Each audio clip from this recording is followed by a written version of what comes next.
Long before Nkem was born, before Oruama had a name, the people made a covenant with the river spirit Ogwumili. When famine came, the river gave fish. When the drought came, the gods brought rain. When sickness came, it carried it away.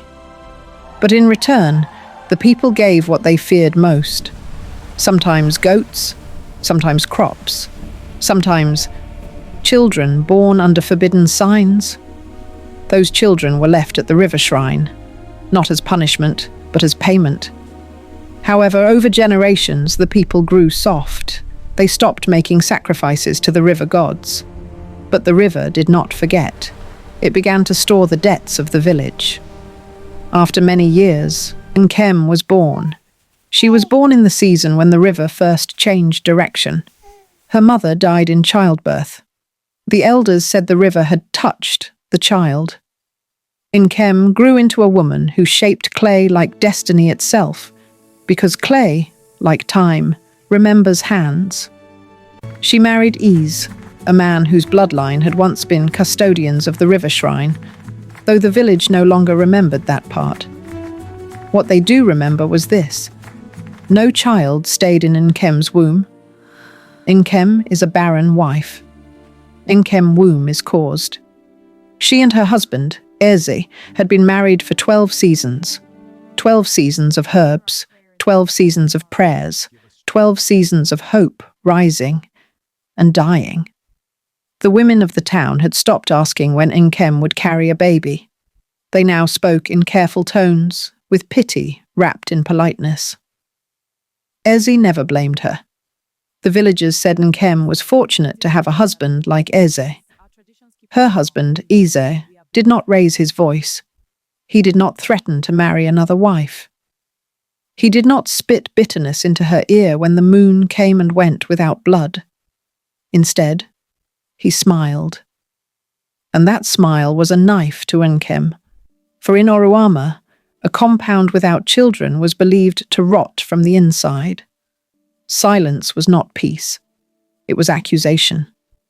At night, Nkem would lie awake, listening to other women scold their children, break up fights, hush crying mouths. Her own hut answered her with nothing. Sometimes she pressed her palm to her belly and whispered apologies to a womb that had long stopped listening. Still battling with her barrenness, Nkem's husband fell critically ill. The sickness came without warning. One moment, Eze was hauling firewood from the riverside. The next, he fell, his body convulsing, his breath shallow and rattling, like air trapped in a broken pot. By nightfall, he burned with fever. Nkem called the elders. She called the healer. She slaughtered a goat for sacrifice. By morning, the dibia had finished shaking his gourds. "This illness," the old man said, "is not meant to be cured." Nkem grabbed his wrapper. "Everything can be cured." The dibia's eyes were dull with pity. "Some things are owed. This sickness is not from this life," he said. "It is a reminder from the river's gods." Nkem felt the ground tilt. What does that mean? Nkem fell to her knees. "Tell me what to do?" The dibia hesitated, then spoke in a whisper. "There is a place where tomorrow can be borrowed. But nothing borrowed returns unchanged." That night, Nkem did not sleep. At first light, Nkem wrapped her cloth tightly around her waist and left the compound.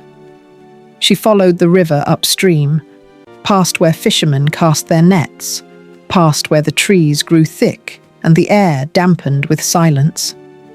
Eventually, the river slowed, then curved, then began to move backward. There stood a woman with no shadow. Her face was young, her eyes were ancient. "You have come for tomorrow," the woman said. Nkem's voice shook. "Yes, I want my husband to live." "How many years?" "As many as it takes to save my husband." The woman smiled gently. "I can give you 7 years, 7 full, rich years. Health, joy, even a child." Hope exploded in Nkem's chest. And when the years end? She asked. The woman's smile did not fade. I will return for what you take today with interest. I will take what you love most. Nkem thought, what possible interest will that be? She thought of Easy's laboured breathing, of her silent compound, of her empty arms. I agree, she said. The river surged, and somewhere far away, Easy's fever broke. Easy rose from his mat the next morning, whole. The town rejoiced. Drums thundered, palm wine flowed. People called it a miracle. A month later, Nkem conceived. The child was born during a storm so violent the river overflowed its banks. Lightning split the sky. Thunder shook the earth. The baby did not cry. She only opened her eyes, wide, dark, alert. They named her Tari, meaning she who arrives with the tide. From infancy, Tari was different. She slept little. She stared long. She listened to things no one else heard. When she crawled, the floor felt warmer beneath her hands. When she laughed, the river answered. Nkem noticed. But love is a powerful blindfold. Tari grew swiftly. By age 3, she spoke like an elder. By 5, she asked questions that froze adults mid-sentence. By 7, she walked as though the earth adjusted itself beneath her feet. Animals followed her. Water obeyed her. Time bent. At night, Nkem sometimes woke to find Tari sitting upright, humming softly toward the river. Who are you singing to? Nkem asked once. My friends, Tari replied. They say the counting is almost done.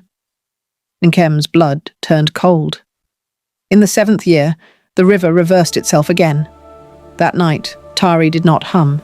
She sat beside Nkem and took her hand. Tomorrow has come, she said. Nkem broke. I won't let them take you. Tari smiled sadly. You already gave me away, Mama, before I was born. The wind rose. The river roared at a distance. That night, Nkem saw a moving shadow from her sleep. While trying to make sense of what it was, the shadow moved towards the door before Nkem could make sense of what's happening. Her daughter was asleep, walking towards the riverbank. Nkem picked up her wrapper, half-dressed, and ran ahead of her.